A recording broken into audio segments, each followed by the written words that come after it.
começando mais um M, o seu programa de empreendedorismo, marketing e entretenimento aqui no YouTube. Meu amigo André Carvalho, tudo bom, rapaz? Estamos naquela banca mais reduzida, mas sempre animados. Enxuta e poderosa, concentrada. Estamos no puro sumo. Muito bom. Bom, nossa convidada de hoje, Gláucia Braga, seja muito bem-vinda. Minha amiga, que eu adoro conversar com ela, adoro bater papo com ela. A gente sempre tem divergências, mas a gente sempre acaba se entendendo. Tudo bom, Gláucia? Tudo bem. Boa tarde, bom dia, boa noite. Bom dia, boa tarde, boa noite. Galera. Obrigada pelo convite. Muito bom, Gláucia. Seja muito bem-vinda sempre, não só hoje, como todas as vezes que você vier ao M, seja sempre muito bem-vinda. A Gláucia ela é psicóloga, museóloga, professora, especialista em gestão de políticas de saúde, educação à distância, educação especial, mestre em psicologia, avaliadora do MEC, doutoranda em saúde da família, participante do grupo de pesquisa da Rede SUS e processos de trabalho em família, em saúde da família do CNPq, além de ser autora de diversos artigos, livros e participante de vários seminários, congressos, por aí vai, que aí é uma longa e extensa itens de currículo, a gente vai deixar menor aqui para a gente poder ter mais assunto, mas é sensacional, seja muito bem-vinda, de fato o sarrafo está lá em cima, meu amigo André, estamos com o sarrafo na estratosfera. Sim, para um programa com alto nível, devemos ter uma audiência tão seleta, por isso que participe dessa audiência seleta, inscrevendo-se aqui no canal, curtindo aqui, acionando das notificações, porque você vai ser sempre avisado da hora, como agora está quase definindo um horário de postagem. Aí, se você não prestou atenção, você vai ser acionado e o programa vai estar no ar e você vai ser surpreendido sempre com excelentes convidados, como a Gláucia. Boa. E o tema de hoje, como a pandemia evidenciou o racismo estrutural no Brasil. Olha, teminha não é fácil de conversar, não é, André?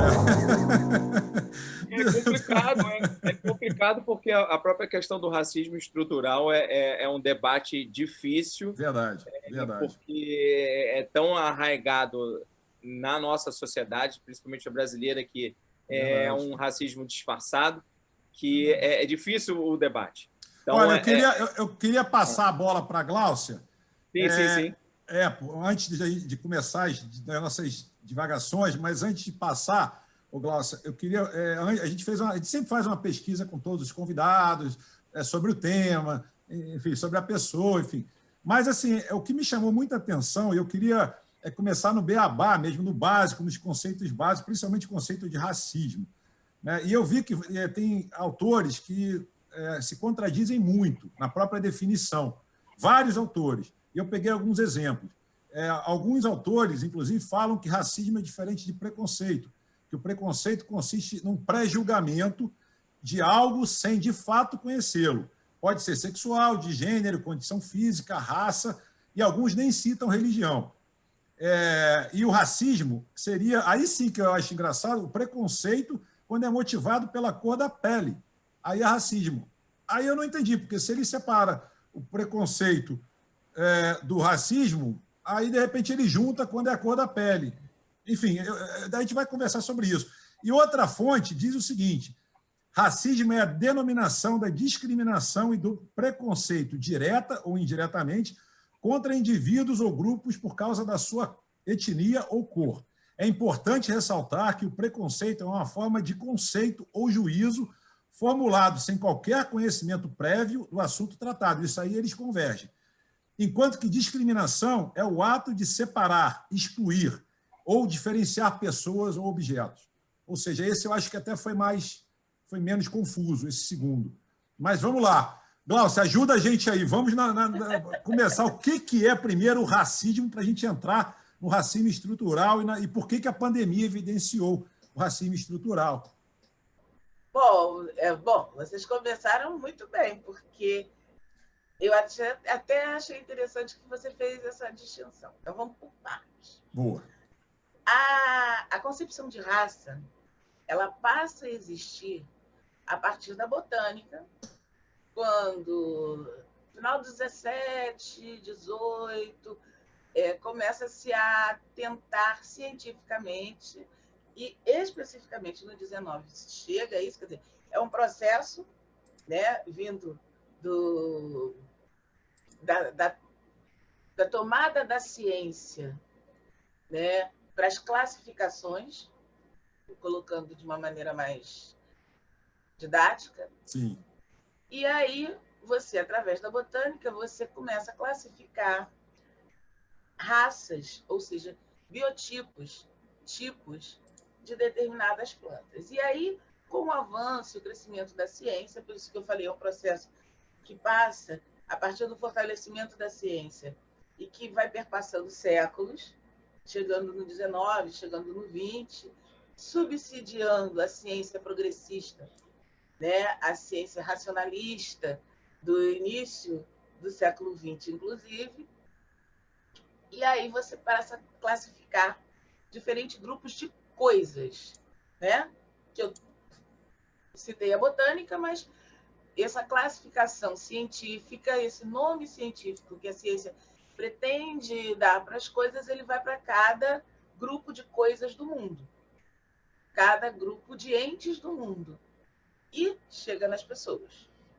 E aí você cria um conceito de raça que é descrito através das características peculiares de cada grupo, que é assim classificado pela ciência. Bom, preconceito é uma ideia pré-concebida. Aí a gente entra num aspecto da psicologia. Só uma interrupçãozinha rápida, só para completar a informação. Depois você vai... É só uma informação. Quando passou para pessoas, você falou que a botânica foi 17, e você está fazendo uma extensão... 17, 18... Quando passou para você categorizar pessoas? A categorização de pessoas, ela vem nesse bojo, principalmente 19. Tá. Na Europa, eu acho que as grandes navegações, se eu não me engano, eu li algo a respeito. Eu posso estar enganado, mas eu até vou conferir a fonte. Ó. Aqui, os europeus consideraram nos séculos 16 e 17 pela expansão marítima e colonização do continente americano. Aí os europeus consideravam a sua visão eurocêntrica, né? Aí fala da superioridade da raça branca, e aí começa essa visão francês, Gobineau. Essa visão eurocêntrica, que é uma visão ideológica no período histórico das grandes navegações, ela vai ser bastante alimentada por essa categorização que começa a ser feita pela ciência. E eu citei o 19 e o 20 porque no 20 isso chega ao auge, tanto que quando eu coloquei logo no início do século 20 essa visão da ciência que traz a ideia progressista, da ciência racional, da ciência que se autoafirma o tempo todo como uma ciência empírica que tem que ser provada e comprovada para ser considerada ciência, que é característico do início do 20, ela vai ser alimentada por essas informações que vão contornando esse conhecimento científico, e ela vai ser também um subsídio muito interessante na Segunda Guerra Mundial. É isso que eu ia falar agora, né? O nazismo, com o nazismo. Né? O nazismo ele vai se basear, por exemplo, nessa diferença de características de grupos sociais, de características de grupos de pessoas, em teses científicas. Inclusive, se a gente for aprofundar nessa questão, a gente vai chegar na inteligência sendo medida pelo tamanho do crânio, né? A gente vai chegar em questões que ficaram muito delicadas, que foram abandonadas à medida que a ciência foi evoluindo, mas que acabaram dando um armamento científico para você fazer uma diferença e dizer que esse grupo social é melhor do que aquele grupo social. Glaucio, eu acabei interrompendo você, é só para você dar sequência para explicar a questão do preconceito. Eu só queria dar uma pitada, de repente você pode responder rápido para não perder esse fio da meada. Tá, tudo bem. É porque como voltou lá, você falou... Aí foi legal o Sandro ter... Sem problema. É porque assim, eu acredito que essa questão racial, para o Hitler, como ele tinha o Goebbels, como era um cara de propaganda, eu acho que a guerra acontece mais por interesse hegemônico de poder e financeiro, que o dinheiro é poder, né, de expansionista, e talvez essa questão da raça, não estou dizendo que não desmereço, tá? Seja uma questão de propaganda para fortalecer internamente, para que ganhe o apoio. Talvez financeiramente o povo não apoiasse, mas para você gerar aquela unidade de povo, de nação, precisasse reforçar a questão de raça da ariana. A raça ariana como sendo a melhor para você gerar uma identidade, mas o interesse maior talvez fosse um interesse de poder e econômico. Bom, a gente vai até chegar nesse ponto. Mas esse interesse de poder, interesse econômico, ele vai estar sempre presente nesse assunto. Sim. Porque os escravos foram um patrimônio maravilhoso para todas as Américas. Verdade. Sim. Verdade. Sempre tem o poder envolvido, Glaucio, concordo contigo. Claro, a Sempre economia tem. está ali presente. Sempre tem. A economia, com certeza. Concordo. Bom, mas aí... Vamos lá, vamos voltar para cá. Vamos voltar para... Eu queria saber, bom, a pergunta tema, né? Como é que a pandemia evidenciou o racismo estrutural no Brasil? E também a gente entender o que é o racismo estrutural, né, no Brasil. Tá. Antes eu posso finalizar só diferenciando... Lógico, fica à vontade, você está em casa aqui. Por favor, lógico, por favor. Não.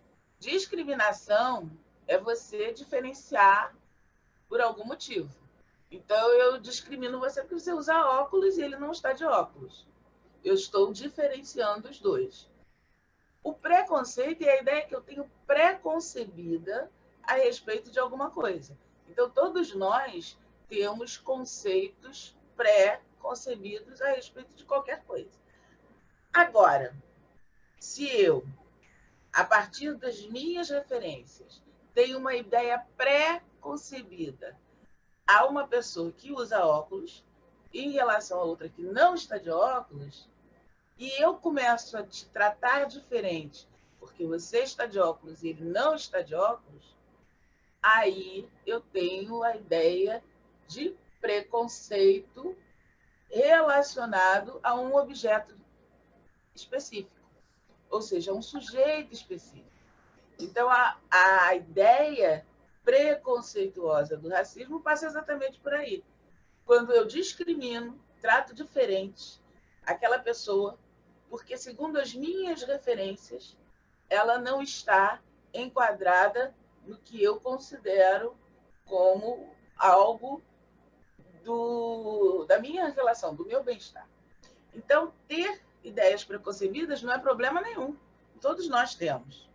Sim. Agora, se eu te discrimino, ou seja, se eu olho para você diferente, se eu trato você diferente por isso, aí eu tenho uma atitude preconceituosa.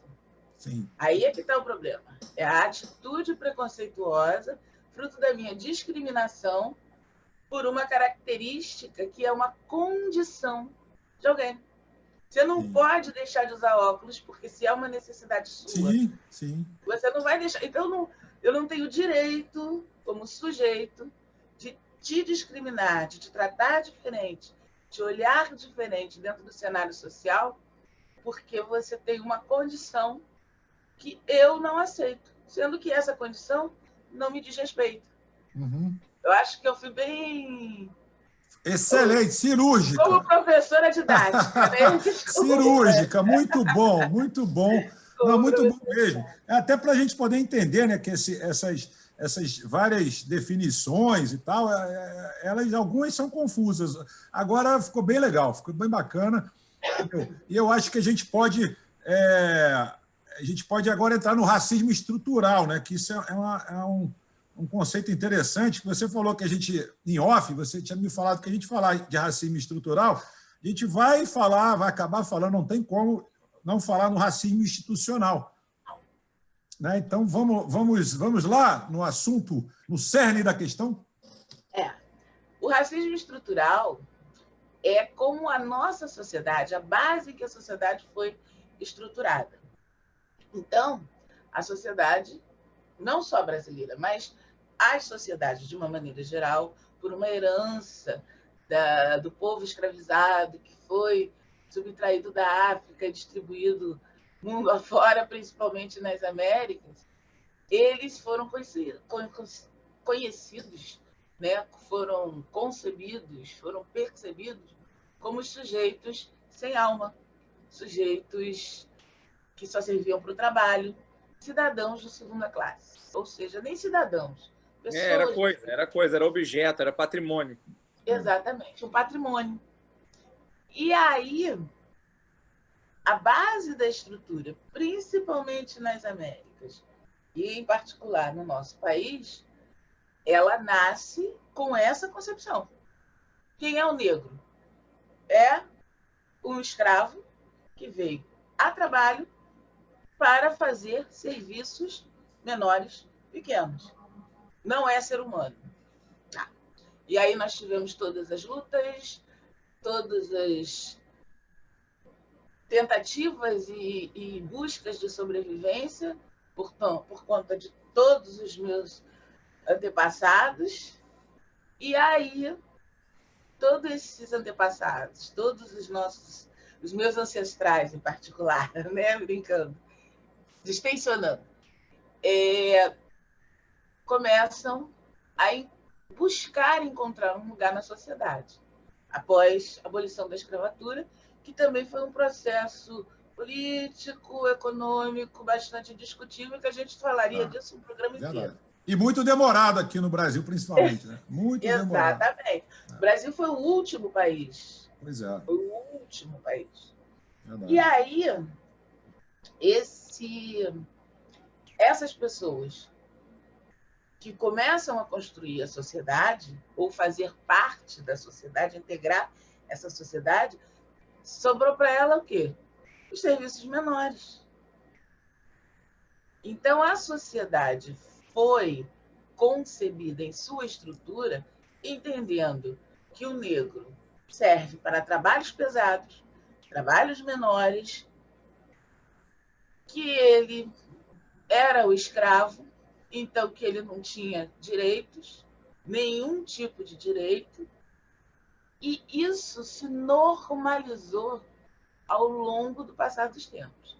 Então, o racismo estrutural é essa estrutura social que foi herdada nessa construção histórica e social. Bom, isso é estrutural, faz parte da nossa sociedade. Sim. O racismo institucional é como as instituições reproduzem aquilo que é a estrutura da sociedade. Porque quem são as instituições? As instituições são os reflexos políticos, o poder público, a estrutura, aquilo que institucionaliza. Tanto que a instituição não é só o prédio, mas tudo que aquele prédio representa. Então, quando eu penso Ministério da Saúde, eu não estou pensando somente no prédio do Ministério da Saúde lá em Brasília. Eu estou pensando no Ministério da Saúde como um ministério do poder público que segue políticas públicas que são responsáveis pela ordenação, pela organização, pela fiscalização, enfim, por fazer cumprir a necessidade de saúde do povo brasileiro. E aí está a essência do que a gente está conversando. Quando a pandemia aconteceu, o que ela fez? Ela evidenciou as grandes mazelas da nossa sociedade. Verdade. Quem é a maior parcela da sociedade? Negros e seus descendentes, né? Todos que, pelo IBGE, se assumem... Se identificam como pardos. Se identificam, se classificam como negro ou descendente. Pardo, mulato, né? Se essa é a maioria da população, se a gente tem um país de grandes desigualdades sociais, essa maioria é a maioria que é usuária do serviço de saúde. Essa maioria é a maioria que vive em condições econômicas desfavoráveis.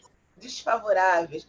É que desfavoráveis eu acho ainda uma palavra tão extremamente delicada, precária, né? Precária demais. da precariedade para a miséria. Da miséria, exatamente. Porque é a pessoa que está precisando de R$ 600 para poder comer, porque ela não tem o que comer, nem como alimentar os seus filhos durante o dia. Então, o desfavorável, o precário, eu acho até delicado, né, para a situação de alguém que precisa de R$ 300, que precisa de comida, né?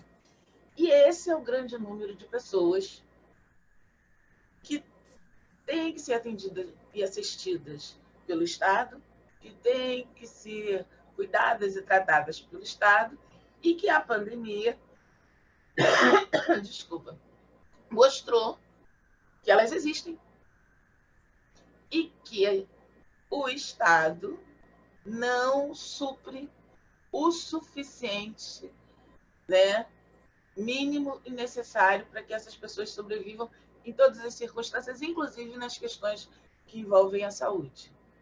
E aí a pandemia, quando eu digo que ela evidenciou, ela tornou claro quem são essas pessoas. E é nesse sentido que a gente está conversando. Agora, eu vou te falar, Glaucia, eu vi um censo do IBGE, já datado já de algum tempo atrás, e vi, se eu não me engano, os dois últimos, números impressionantes. E aí você vê como é que o poder público, de repente, estava jogando para debaixo do tapete essa população, né? Porque diz lá, nesse que eu li agora, mais de 40 milhões de pessoas, segundo o IBGE, elas vivem em condições abaixo da linha da pobreza no Brasil. Elas não são pobres, elas estão abaixo da linha, elas são miseráveis. Elas, assim, são 40 milhões de pessoas. Gente, a gente está falando de um número absurdo. Tem países que não têm 40 milhões de pessoas. Entendeu? Tem 40 milhões de habitantes, né? Pois é. 40 milhões. Por isso que quando eu falei assim, o precário e o desfavorável ainda é muito elegante para você descrever a miséria. A miséria é um número muito alto e que, de fato, com a pandemia, não deu mais para esconder embaixo do tapete, porque isso vem de longa data, gente. Isso não é agora. Isso tá vendo. Agora, realmente, a pandemia escancarou, né? Botou assim, toma agora, a sociedade está aqui, ó. Existe essa galera. E agora?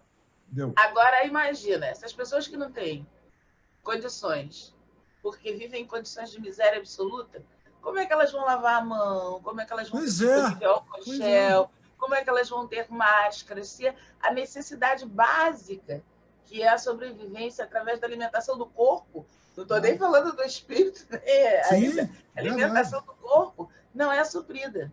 Verdade. Nem tem condição, não tem água encanada, não tem saneamento básico para sequer fazer o básico, que é lavar a mão. O álcool já é vamos dizer, um acessório. Não, o álcool já seria um luxo, pô, é só lavar a mão, gente, pelo amor de Deus, pô.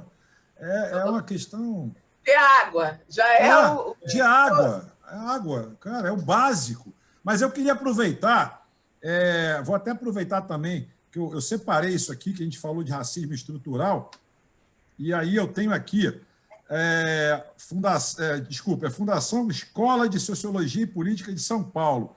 E aí eu separei aqui, se o editor puder colocar também, conforme a gente for falando, eles dizem o seguinte: palavras e expressões preconceituosas para nunca mais dizer na sua vida. E aí começa, são 7, tá, que eu separei aqui. Homossexualismo. E aí eles explicam. O sufixo de origem grega, ismo, denota condição patológica, ou seja, uma doença. O uso correto seria homossexualidade. Tá? Denegrir. Denegrir é usado com o sentido de desqualificar, caluniar. Entretanto, é um termo racista usado desde o período em que o Brasil era escravocrata. Aí eles vão falando, judiar. Né? Judiar, aliás, me lembrou até a música, acho que é do Zeca Pagodinho, né? Que ele não fala judia de mim, uma coisa assim. Judia, enfim. Não é isso?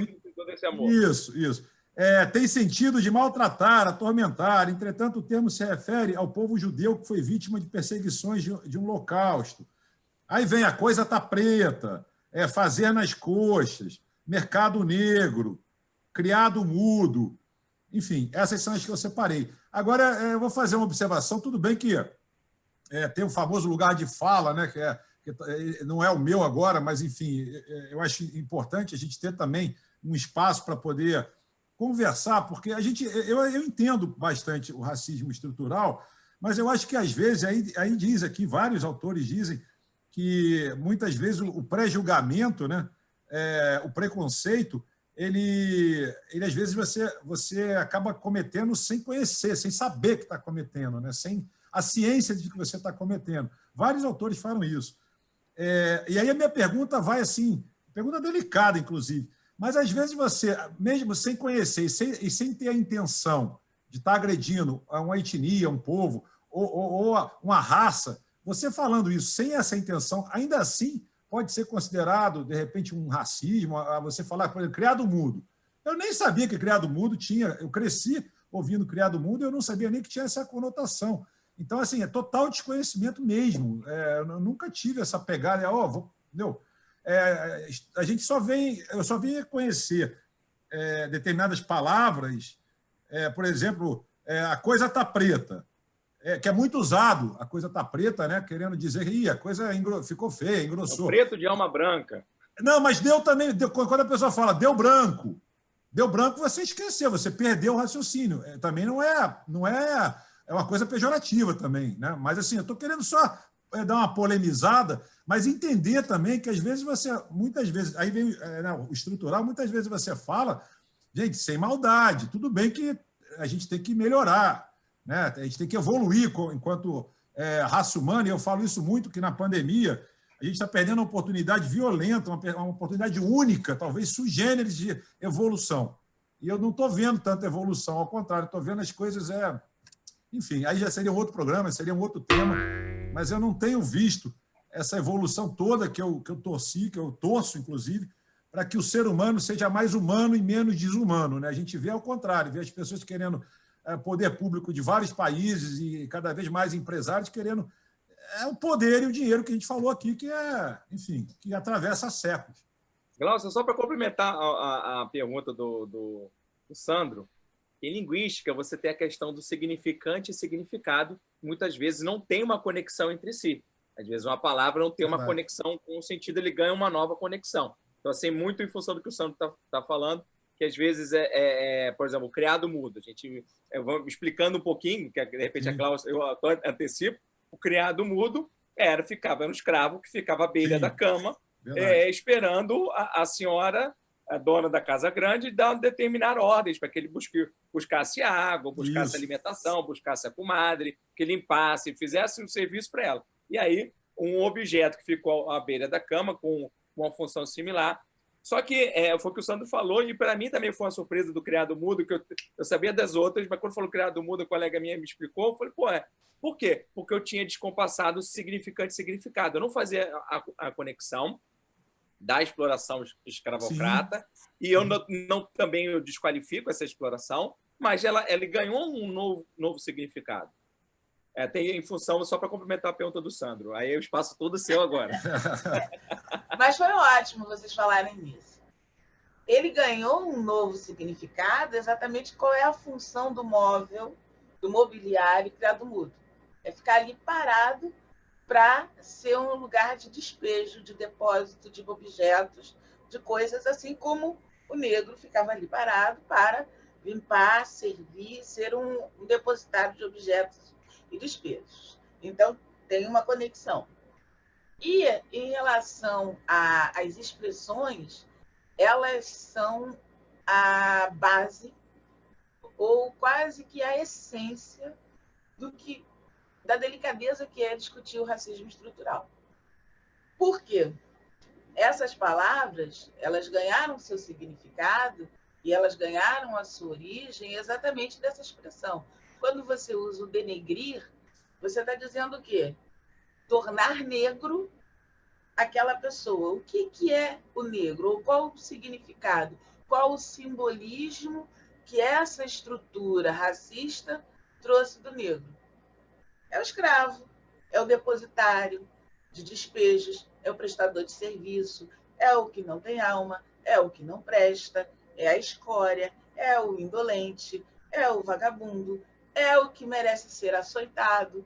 Então, tudo que os meus ancestrais, os meus antepassados, ou os antepassados de boa parte da sociedade brasileira, vivenciaram na condição de pessoas escravizadas, tornou-se a referência de tudo que não era importante, de tudo que não era necessário no sentido de construção de uma sociedade vitoriosa para ganhar uma posição social de tudo que era a ideia ou a referência do que não era bom. Então, essas palavras, elas vêm reforçar essa ideia dessa construção na estrutura da nossa sociedade do racismo. Ou seja, eu vou discriminar, eu vou ter preconceito em relação àquilo que não serve. Mesmo você não sabendo o que está falando, né? Aí é que está.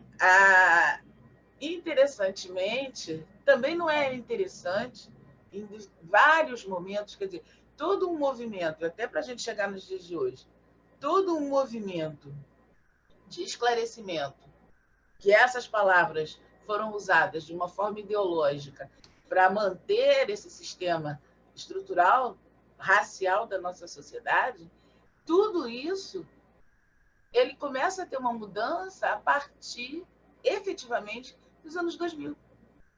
Né? Se a gente for pensar na área da saúde,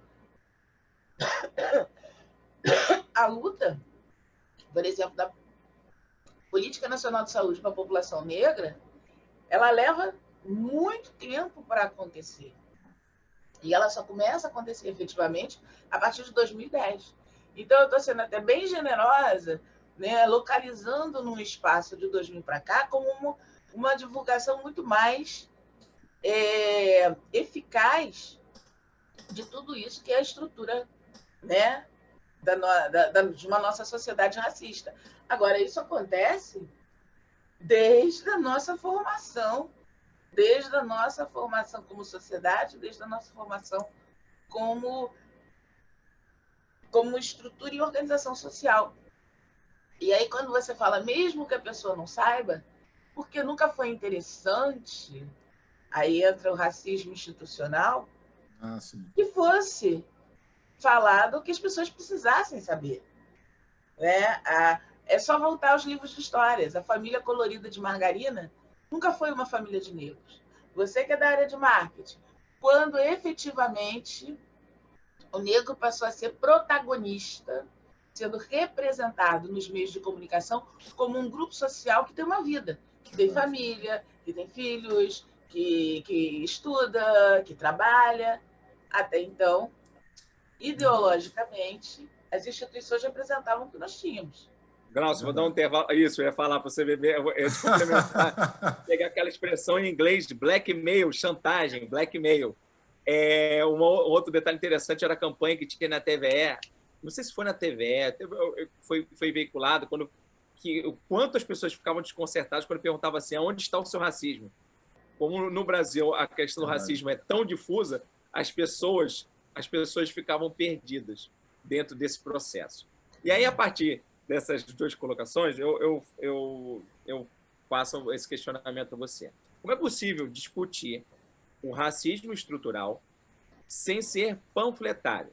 Porque qualquer radicalidade que exista, de qualquer lado, tá? Seja de quem é o opressor ao oprimido, e o oprimido quando ganha seu espaço, se ele utiliza as mesmas armas que o oprimido, e a gente vai usar aquela velha expressão, você não está sendo melhor do que ele, está sendo igual. Então, você está combatendo ele com a arma dele. Então, você vai ser igual de um lado diferente. E se você quer uma igualdade, você quer uma igualdade a partir de um outro patamar. Aí eu lembro de uma entrevista que eu até sugeri para o Sandro trazê-la aqui, que é a Andréa Carvalho, ela é do Grupo Mulheres do Brasil, não sei se você conhece, ela é empreendedora e tal. E o Grupo Mulheres do Brasil tem ações afirmativas de mulher. Ela soltou uma seguinte frase que eu falei assim, caramba, isso é princípio de qualquer diferença. Ela falou assim, olha, qualquer debate nosso, mulher, defesa da mulher, a gente tem que trazer o homem para essa mesa de debate, porque a gente precisa do homem para constituir uma sociedade igualitária. A gente não vai entrar em confronto, a gente quer que o outro entenda. E a partir desse acordo entre as partes, a gente leva para o contrato social, né? Que é financeiramente, mas trazer para uma sociedade, para uma questão racial, quando você traz para uma conversa sadia e que você faça um debate de ideias sem ser radical, você não acha que consegue vitórias maiores e vitórias mais efetivas? Porque a própria consolidação de um racismo estrutural, ele acontece, ok, de primeiro que foi forte, pegou o escravo e agrediu, e depois ele é assimilado culturalmente por esse processo bem suave.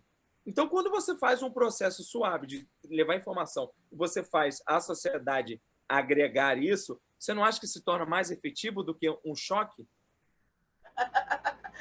Olha, a tua pergunta é tão delicada e capciosa ao mesmo tempo. Estou fazendo para a melhor pessoa. Oh, me senti agora no Roda Viva. Bom, eu acho que tem duas coisas aí que são muito importantes. Uma, eu quero falar um pouquinho de identidade.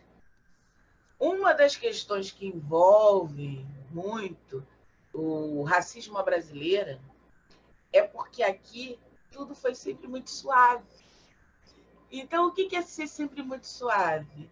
Nossa, o negro tem características lindas para ser jogador de futebol, porque ele tem uma força física.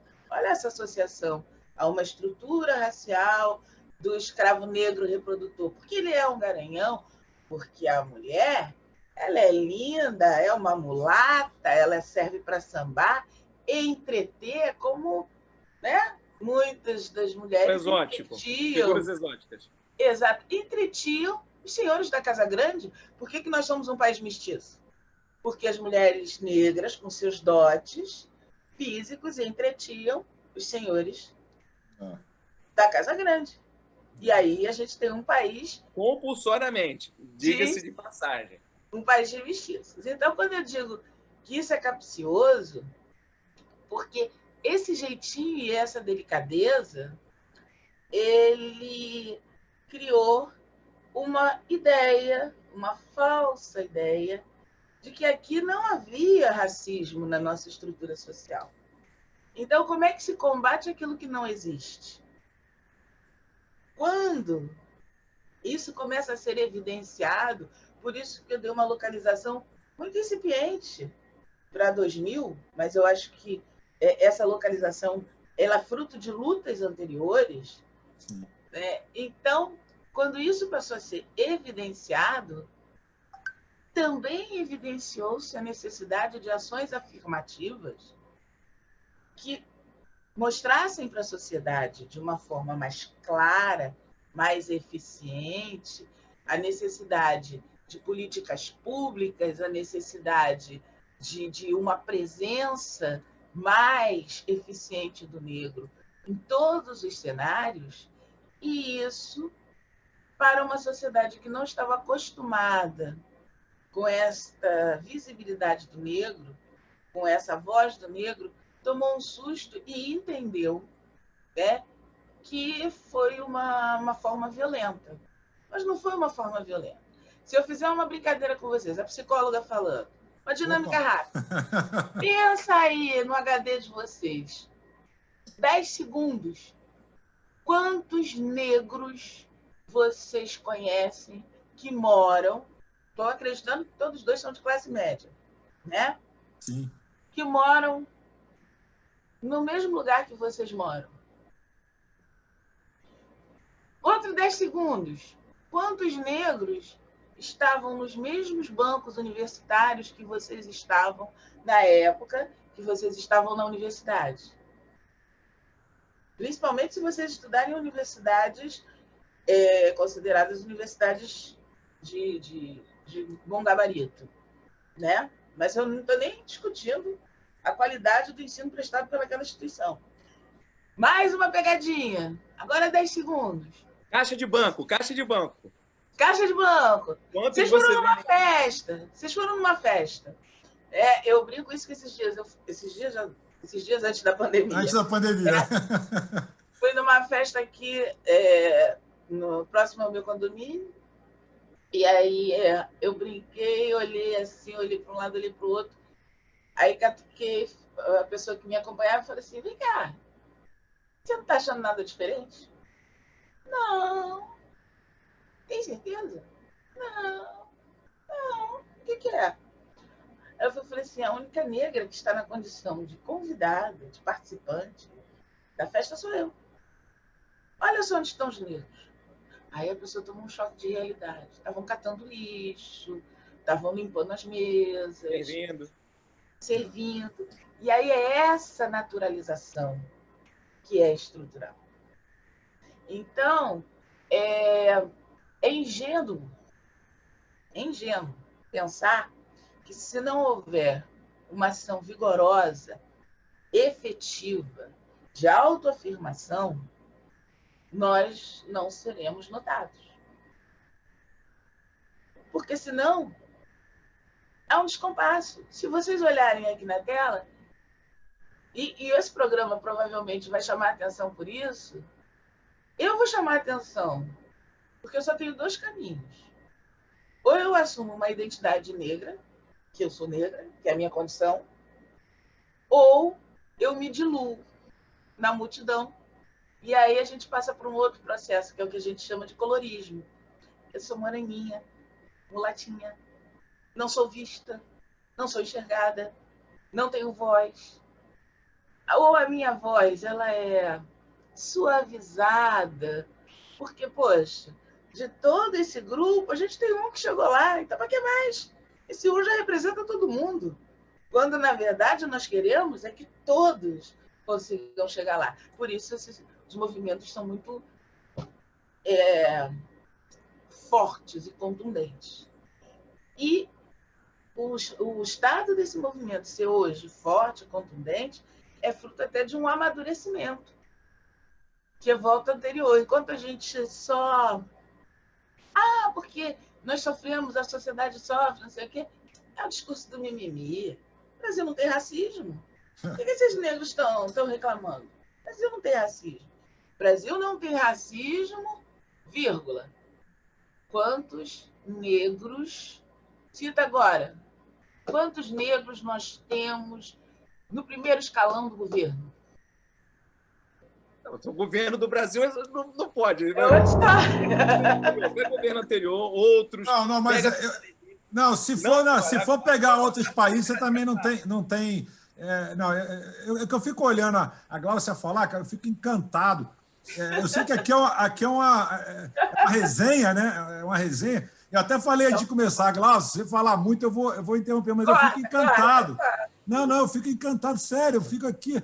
Pô, impressionante, cara, como é que a forma de abordar um assunto tão sério, de uma maneira tão bacana, né? Tão interessante de você escutar e de forma tão fácil de entender, né? A gente não usa muita verborragia. A Gláucia, pô, é muito legal, é muito legal. Eu 1000 perguntas na cabeça, mas eu fico aqui ouvindo você falar. Eu esqueci das perguntas. Aliás, eu até anotei algumas aqui para não esquecer. Eu juro que eu esqueci. Esqueci do momento audiência, inclusive, que a gente já passou da metade do programa. Esqueci também do momento audiência. Porque você vai falar agora a sua pergunta e o momento audiência. Se não ia complementar, só na sequência dessa pergunta. Eu não sei se você quer fazer agora. Não, deixa eu só fazer rapidamente, porque senão pode não dar tempo e o momento audiência é rápido hoje. A internet está muito... Cara, está nervosa, né? E vocês sabem por que está nervosa a internet. Pô, o couro está comendo lá nos Estados Unidos. O couro está comendo forte lá nos Estados Unidos, então está todo mundo falando dos apoiadores do Trump que invadiram o Congresso. Cara, está em polvorosa a internet falando, todo mundo falando sobre isso. Outra evidência global. Não é? É impressionante como é que todo mundo está falando. Logicamente que tem alguns... sempre tem, né? Alguns que são...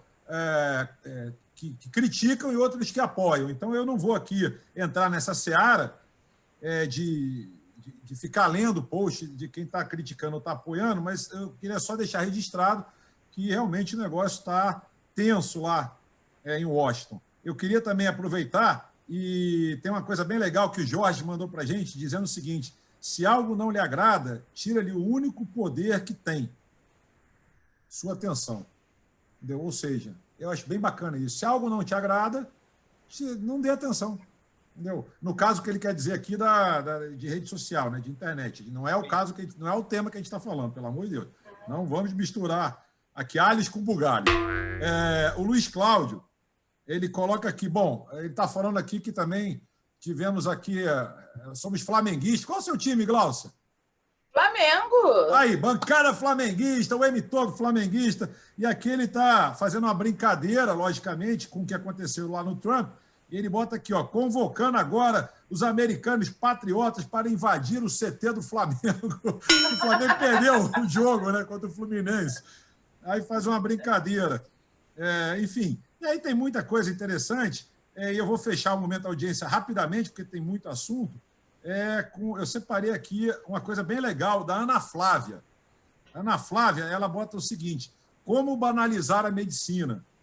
E ela fala assim: a nova ciência pública. É todo mundo palpitando. É político, jornalista, manicure, caminhoneiro, advogado, executivo e deputados, grupinho de zap, todo mundo escolhendo se toma o remédio de piolho, de lombriga, vitamina, antibiótico, corticóide, oxigênio, respirador, se é vacina, se não é vacina. Até astronauta faz live para explicar o medicamento. Conta para nós, vai. Estamos no BBB 1984, não é não? E os médicos no escuro e no tiroteio. Consenso de nada. Cada hora um remédio, cada hora um procedimento. Máscara é bom, máscara é ruim. Credibilidades escorregando. Eita, lasqueira! Para onde que isso vai? Segundo a NASA, 2021 é o início da era da nanotecnologia e da biotecnologia. Significa que nanocoisinhas entrarão nas correntes sanguíneas e vão saber diagnosticar tudinho, direitinho e com precisão. Então, vai lá, só substituir os exames? Um robozinho pode indicar a dose certa de cada fármaco para cada diagnóstico personalizado. O povo vai no médico ou vai querer um sensor robozinho? Cheiro de reset na medicina. Pô, interessante isso, né? Isso faz a gente pensar algumas coisas. Apesar dela fazer um tom bem sarcástico e bem meio mineirinho, né? Fazendo umas alusões ao sotaque mineiro, pô, achei muito legal trazer aqui. Muito legal esse ponto de vista dela aí de banalização da medicina. A gente encerra, então, o momento da audiência com essa pegada da... Deixa eu ver aqui o nome dela de novo, da Ana Flávia. Muito legal. Posso falar uma coisinha? Lógico. Eu achei maravilhoso o que a Ana Flávia falou. Acho, né, essa interação com o internauta, essa presença no canal, aliás, espero que todos participem bastante, porque isso está sendo muito legal. Mas ela falou uma coisa que eu achei muito interessante. O processo que envolve a banalização da medicina. Não só da medicina. Toda vez que o poder, né? Isso porque a gente trabalhou assim, muito essa discussão ainda com muito pano para manga, senão a gente falaria de Foucault, de biopoder, né? Seria aquela aula catedrática pesada, mas enfim, toda vez que o poder ele quer fazer com que uma coisa seja desqualificada, ele institucionaliza isso, que é aquela coisa do mastigar e engolir. Então, se existem forças, né? Só uma hipótese, se existem forças em que a economia ela tem que se colocar muito mais importante do que a ciência, porque a ciência tem um custo e a saúde é o que custa mais caro em qualquer país do mundo. O que eu faço com isso? Eu desqualifico, eu mastigo, engulo e devolvo para a população. E a forma prática são as fake news, receitas mirabolantes, que é a banalização. Então, esse olhar sarcástico que ela trouxe, eu acho um olhar muito legal para pensar sobre isso. Né? A que interesses isso pode servir? A saúde das pessoas ou A indústria farmacêutica. A indústria a farmacêutica economia, também, sei lá. a economia ou a perseveração de um poder. Verdade. É reflexão. Não, é muito legal. Momento de reflexão. Momento de reflexão. No WhatsApp, né, que é o meio para a gente descobrir as fake news, desqualificando a vacina no sentido de corrupção, para fazer as pessoas desestimularem porque vai ser corrompido. Pois é. Só que quando as pessoas desqualificam a vacina, elas estão desqualificando a ciência.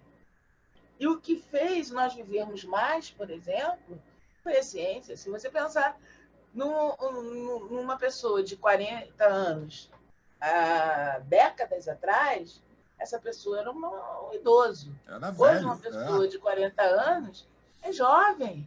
Verdade. Né? E se você pensar numa pessoa de 70, de 80 anos hoje, que ainda está em plena atividade, ainda está trabalhando, ainda está contribuindo com a sociedade, você tem que pensar que foi a ciência que trouxe tecnologia que pôde fazer a saúde das pessoas e a vida das pessoas terem mais tempo e uma vida com qualidade. Então, é muito cruel quando o poder ele desqualifica a ciência só para se manter no poder. Então, é para refletir, é só uma hipótese, assim, bem... um momento... É legal mesmo. Bem reflexão. Vou pegar seu gancho e eu vou até aproveitar para quem está nos assistindo pela primeira vez, para quem já assiste, seja sempre todos muito bem-vindos e tal, mas para quem está assistindo pela primeira vez, primeiro eu queria dizer o seguinte, nós sempre propomos análises e reflexões sempre com muito conteúdo e bom humor. Essa é a nossa pegada. Outra que eu queria dizer também, deixar registrado, é que é a primeira vez que a Gláucia vem no M e primeira vez que a gente aborda esse assunto de racismo aqui no M, que eu acho muito importante a gente abordar mais vezes. Né? Eu acho muito legal e quando a Gláucia... Eu convidei, quando a Gláucia topou, eu achei muito legal a gente ter essa troca, a gente poder, né, utilizar o M também como um canal para difundir ideias, para a gente poder fazer, né, refletir, né, pensar. Né? Eu acho muito importante isso, eu acho que isso só agrega, então fiquei muito contente da gente ter, né, esse tema. Muito agradecida. Não, muito contente mesmo. Aliás, eu já estava contente antes de você chegar. Eu já estava até falando com o André, falei, André, o Davi não pôde estar aqui hoje, a nossa bancada ela é itinerante, porque o Davi está na Europa, aí tem fuso horário, aí a outra pessoa adoeceu, a gente tem duas ou três mulheres na bancada que também, né, em função da pandemia, filhos e etc, acaba que nem sempre conseguem estar presentes, de um tempo para cá elas estão até meio sumindo, tirando a Raquel, né, que tem ficado mais presente, mas assim, enfim. E a gente sempre aborda temas delicados, né? A gente aborda muito empreendedorismo feminino, essa parte toda, né, da igualdade, que é uma coisa que a gente sempre acha muito importante falar, mas o racismo, até então, a gente não tinha abordado. Então, acho muito legal, muito bacana, Gláucia, legal mesmo que você tenha vindo com esse tema, que é um tema que eu acho que a gente tem que falar muitas e muitas vezes. E, olha, eu queria dar aqui a palavra para o André, porque parece que o André tinha alguma coisa para falar, e aí a gente foi para o momento audiência. E aí, por favor, André, só não se estenda tanto, não, porque estamos começando quase a estourar o tempo. Então, peraí, não vou avançar, não. Se não eu vou avançar, a resposta vai avançar. Andiamo. É polêmico, você vem com polêmica. Polêmica? Vai passar das 2 horas. Bomba! Mas dá uma pincelada rápida, só para a gente fechar. Era a sequência daquela pergunta, ainda me insistindo um pouquinho, como a Gláucia é psicóloga e mexe e faz esses estudos de sociedade, que em cultura, uma mudança, muitas das vezes radical, é uma mudança complexa. e toda mudança que ela é feita ao longo, e aí você falou da colorização, se a colorização que você normatiza tal, e aí você não oferece diferenças, se o grande santo grau das questões raciais é uma igualdade, chegar num ponto que você identifica-se como sendo de uma raça, eu sou diferente, você se reconhece como sua identidade, mas a sua identidade não precisa estar sobrepujando a outra ou estando em conflito. Então, por isso que, assim, e mexendo com cultura, e que cultura é uma coisa que você vai ao longo, cultura organizacional, qualquer uma cultura, você tem que ir ao longo, que é num processo mais à frente, é aquela expressão que eu já trouxe em outro programa, quem planta tâmaras não come tâmaras. Se você faz esse processo e a aceitação dele e fica diluído para não ter um conflito, porque toda identidade, quem é da raça negra, as questões de gênero e etc., elas querem ter uma identidade que não haja conflito, que é viver, você se reconhecendo, que os outros te reconheçam e que sem ter as diferenças. Se aí, como é um processo de sociedade, e aí você vai, de cultura, ser processo aos poucos. Tanto que você falou, olha, isso começa mais nos anos 2000. Tanto que você vê entrando num processo publicitário, como você trouxe, você começa a ver mais representantes da raça negra participando de comerciais, que não são comerciais especificamente para o público negro. Por exemplo, produtos para a pele negra, produtos para cabelo negro, óbvio, tem que ser negro. Mas de forma que, em tese, seriam produtos mais para brancos, etc. Alguma coisa ligada, conectado mais à raça branca.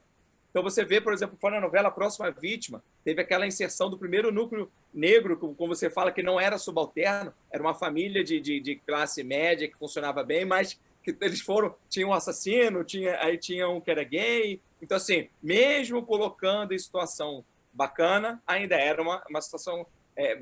foi um pequeno avanço. Os avanços têm acontecido, e a partir desses avanços que estão acontecendo, mais tranquilo, óbvio que tem algumas posturas mais firmes, mas quando é mais tranquilo, ele é assimilado. E a cultura precisa ser assimilada. Quando você fala mastigar e deglutir, quando você empurra algo a fórceps, a pessoa regurgita.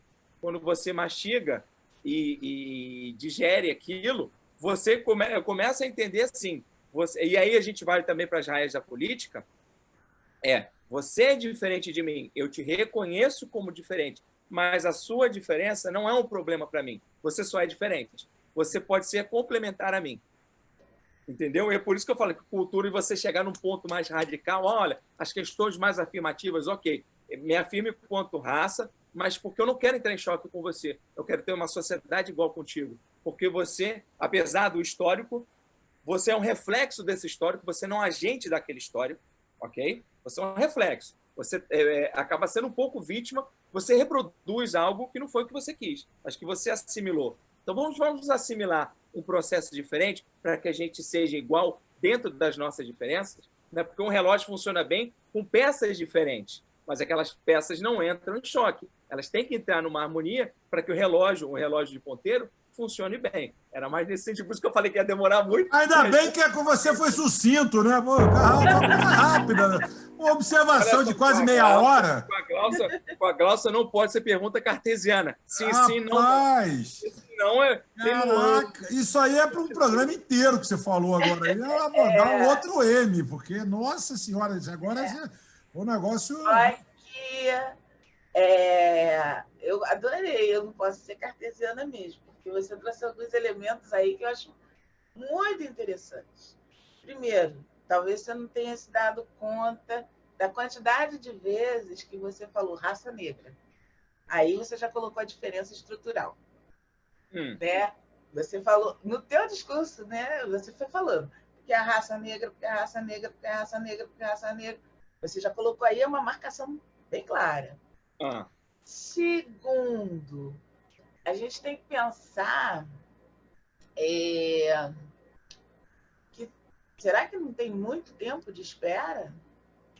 Porque esse processo de transição, de construção da cultura, se a gente pensar até em termos de Brasil, o Brasil foi descoberto em 1500, oficialmente, Então, de 1500 para cá, esse processo só foi uma afirmação de como as coisas devem ser. Então, se a gente pensar de 1500 a 2000, será que nessa data mágica aí que eu, né, sugeri como efetivamente uma visualização de mudanças em 2000, de 1500 a 2000 tem tempo para caramba para essa suavidade cultural de transição.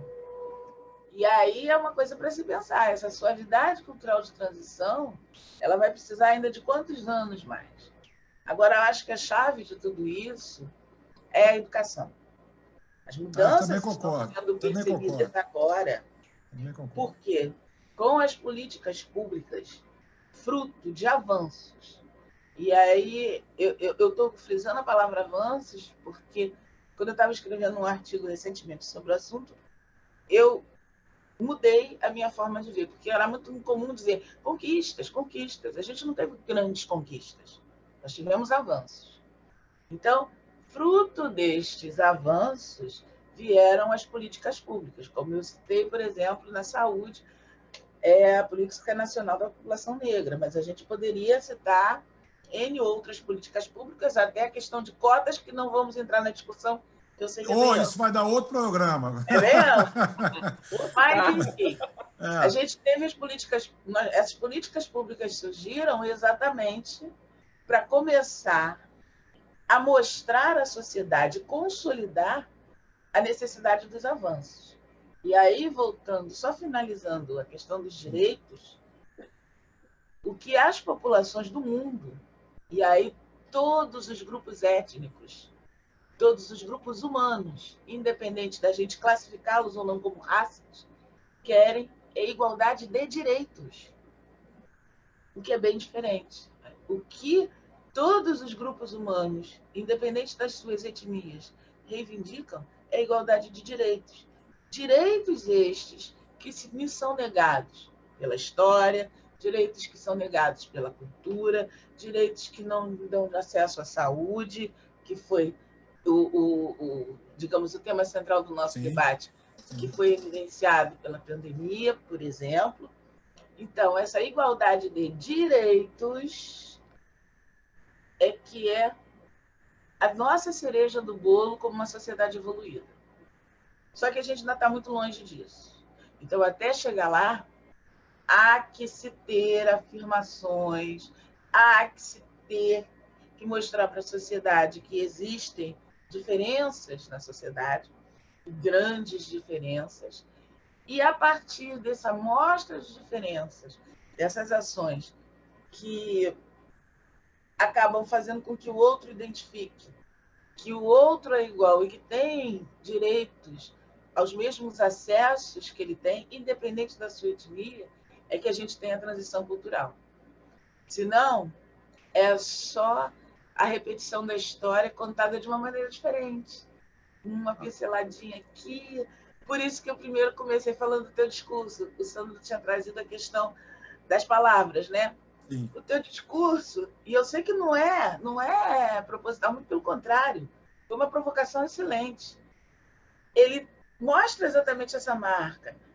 A novela que tinha um núcleo de negros com uma família e tal, as cartas que a Globo recebeu quando a Zezé Mota fez par romântico com o Marcos Paulo, as cartas de ameaça que a Zezé Mota recebeu, a sociedade aceitou também. Assim, até hoje, quando você olha o Falas Negras, que foi um trabalho belíssimo do Lázaro Ramos, que o Lázaro falou, poxa, finalmente alguém me reconheceu como diretor, porque até então eu já tinha dirigido No Alto da Montanha, eu dirigi tanta coisa, todo mundo dizia, o ator Lázaro Ramos. Então ele teve que mostrar, e ali foi uma luta. Ali foi um trabalho de ativismo. Né? Mas escancarou para as pessoas a diferença. Principalmente no caso do menino Miguel. Um acidente que aconteceu no Recife. Né? Um acidente. Eu cheguei a ver, no caso do menino Miguel, um comentário no Facebook extremamente revoltante. Então, vocês lembram o caso do menino Miguel, né? Que a patroa pediu para a Sim. empregada funcionar e passear com o cachorro, e ela deixa que o menino vá para o elevador e aperta o andar errado e acontece aquele acidente fatal. Foi um caso bastante conhecido. Aconteceu no Nordeste, não é isso? Que caiu da janela? Ela não levou o menino. Foi, se não me engano, eu falei Pernambuco, acho que é Pernambuco, né? Mas Isso. Foi Pernambuco. E aí, uma das coisas que eu vi escritas nas redes sociais era o seguinte: também, como é que a empregada leva o filho para o trabalho? Eita, não. Ela que está errada. Ela levou o filho. A câmera, você caiu aqui a imagem. A câmera, eu acho que mudou aí você. Acho que a câmera que saiu sozinha. Pois é, a câmera saiu, aconteceu alguma coisa aí que a câmera. Tem que abaixar um pouquinho. Baixar um pouquinho a câmera. Você deu uma caída aí de repente. Não, tem que abaixar um pouquinho. Abaixa um pouco. A câmera. Do nada. Gente, do nada. Do nada. Hein? Que Querem te derrubar, Glaucia. Querem derrubar. Tá vendo? Viu? Falando de rede social, tá vendo? Rapaz! Caramba! Isso olha, rapaz, isso agora o negócio mexeu com o cara do nada. É de outro mundo. É de Mas então, eu vi um comentário no Face, que era o que eu estava falando, Sim. Onde a pessoa dizia: essa mãe é que está errada, o filho morreu por culpa dela. Quem manda ela levar o filho para o trabalho? Isso é absurdo, Mas houve esse tipo de comentário. Então,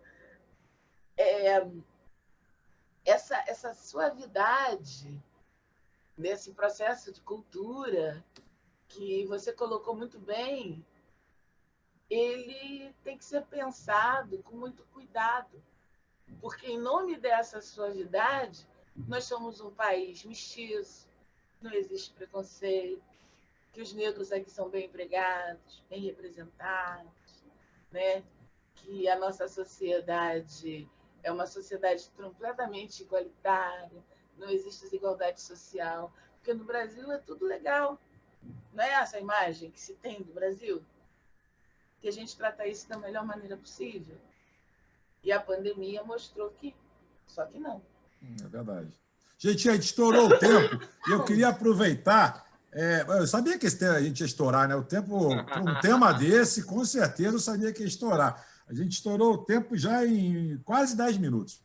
Quase 10 minutos. Mas, assim, eu tenho uma pergunta para finalizar e depois eu vou pedir para que o André comece as considerações finais, deixando sempre, né, nossa convidada encerrando, né, num grande finale o M de hoje. Mas eu queria só uma última pergunta aqui. É uma curiosidade, inclusive muito se discutiu isso recentemente, teve um reality show, né, da Fazenda na Record, e esse tema veio à tona, e isso gerou uma polêmica em vários programas, na grande mídia, blá, blá, blá, blá, blá. E aí eu guardei essa pergunta. Tudo bem, o tempo estourou, mas se você puder me ajudar, Glaucia, sem se estender muito, mas existe racismo reverso? Não.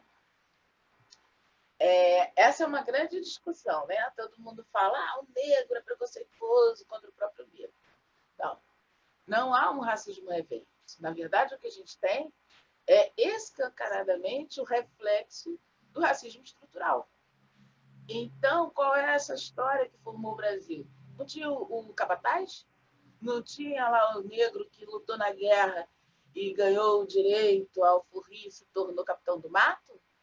Então, é esse negro que consegue acender uma folha de papel, se torna um grande capitão do mato, que passa a perseguir outros negros, isso olhando um contexto ideológico do que você perguntou.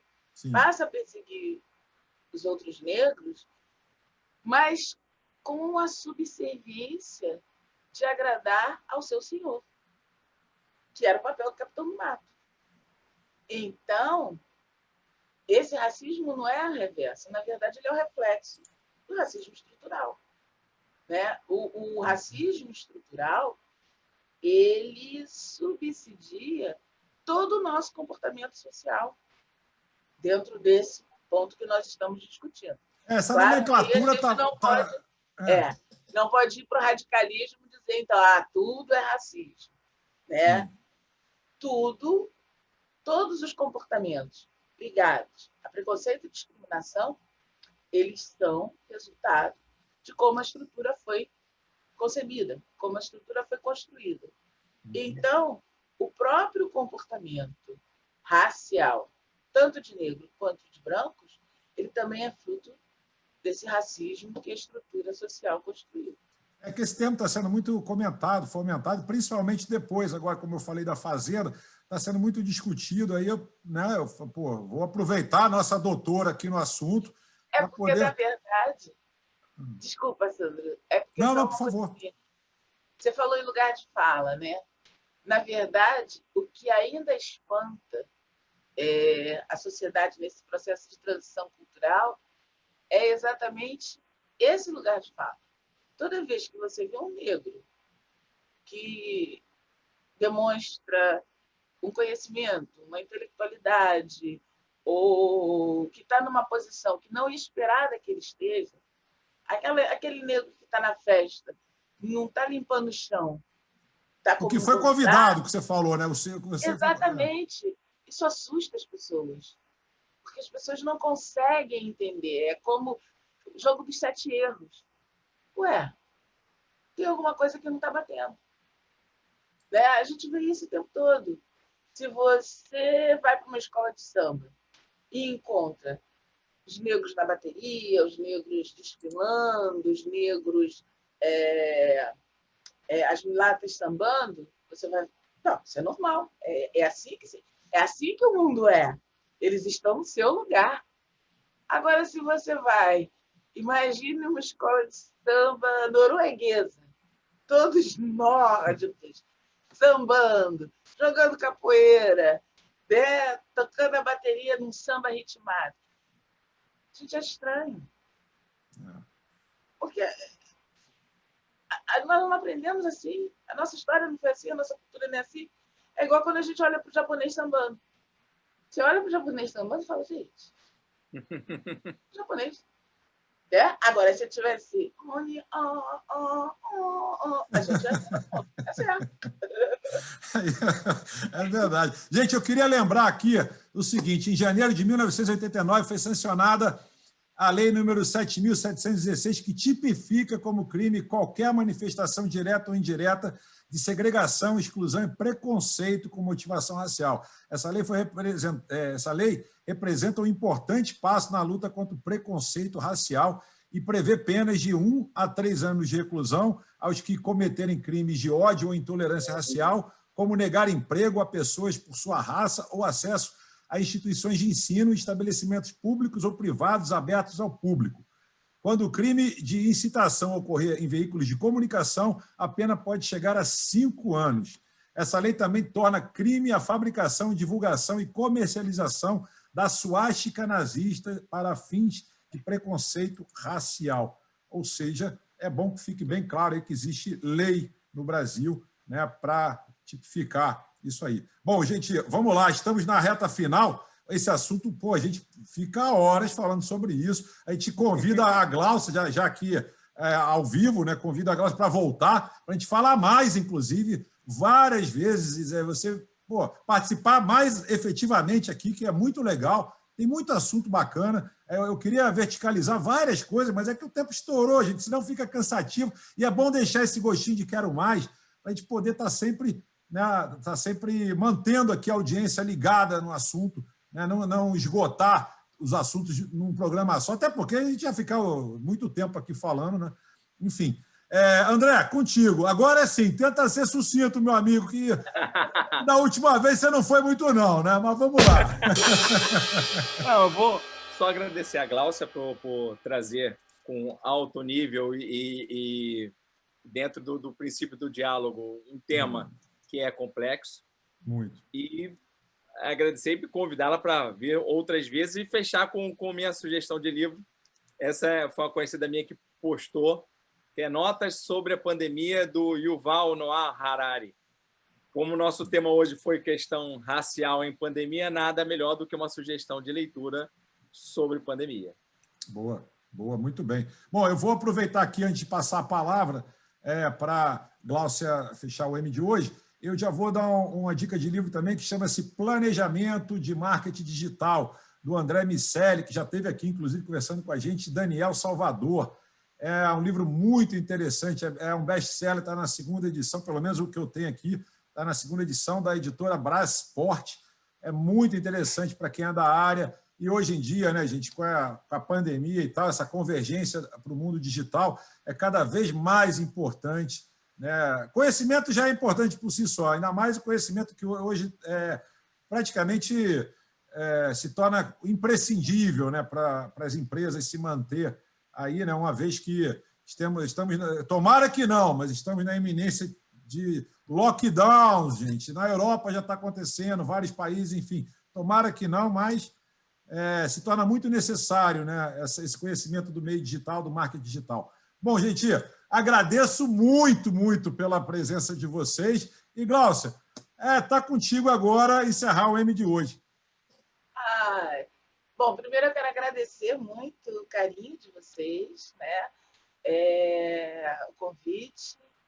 Esse assunto, né, a gente mal começou a discutir, mas eu acho muito louvável que você traga mais essa pauta para o teu programa, porque se tiveram 2 coisas que marcaram efetivamente o ano de 2020, ou seja, ontem, né, foi a luta, Vidas Negras Importam, e aí esse movimento é mundial, e a pandemia.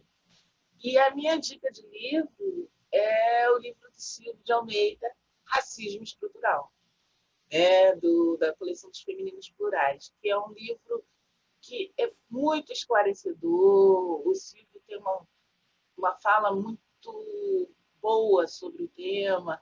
Ele tem um viés panfletário, ele é um viés descritivo, ou seja, ele coloca o tema e propõe as reflexões. Então, a minha sugestão de livro é essa, e no mais eu só quero agradecer a vocês o convite, né? E também convidar as pessoas que estão participando, que vejam, que venham ao programa, que curtam o programa, para também abrir as suas mentes, olhar ao redor, que a mudança cultural começa exatamente quando a gente abre os olhos e olha, nossa, será que eu sempre enxerguei o mundo dessa maneira ou eu posso enxergá-lo de maneira diferente? Como eu posso contribuir para isso? Então, legal. Obrigada a vocês. Obrigada. Muito bom. Eu adoro falar isso, mas hoje especificamente mais ainda. Programaço, muito bom. Muito obrigado, André. Muito obrigado, Gláucia. Um programaço mesmo. Muito obrigado você do outro lado da telinha. Lembrando que a gente se vê sempre de segunda a sexta-feira aqui no YouTube. Valeu, programaço. Tchau, pessoal. Beijo e abraço.